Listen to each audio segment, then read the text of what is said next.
Con un Thales M2 Plus a Rubén Bayo, categoría clase 12. Fuerte aplauso a él. En la clase 13, desde la escudería Gredos, Jonathan Jiménez. Fuerte aplauso.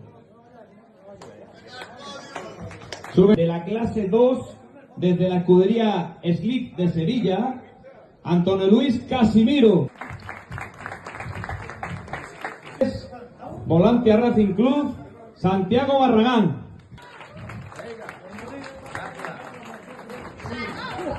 Venga, y un fuerte aplauso. Pase Gladiator. 4, desde Ráfagas Racing, Freddy López.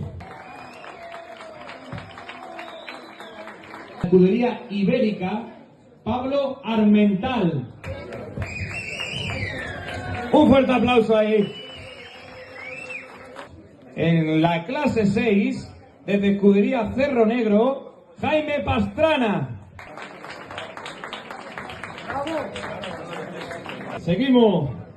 Desde la escudería Ráfagas Racing, Oliver Vergara con su Citroën C2 GT. Clase 8, desde escudería Plasencia, José Antonio García con su Fiat Punto HGT. ¿Oeo? ¡Oye! Ponlo aquí que no se ve, hostia. Pilotos y navegantes de regularidad, ¿vale? Y tenemos en tercera posición Borja Fernández y Marta Antón. Os acerquéis por acá, por favor. En segunda posición, Mateo Andrés Málaga, José Luis Gómez. Y en primera posición, Francisco Javier Canas y Carmen Pérez.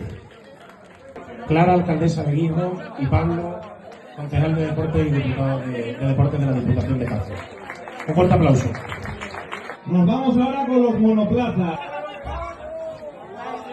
Escudería Ráfagas Racing, a Juan Manuel Albizu con su BMW M360. Un fuerte aplauso para él. En segunda posición, de Escudería Ráfagas Racing también, con su Fiat 600 JTR, Freddy López. Un fuerte aplauso para él. Y en primera posición, de Escudería Luis Sevilla, con su Porsche 911 GT3 Cup, Antonio Luis Casimiro, Pablo, Michael y Clara. ¡Cheque, cheque! ¡Ahí va, compañero!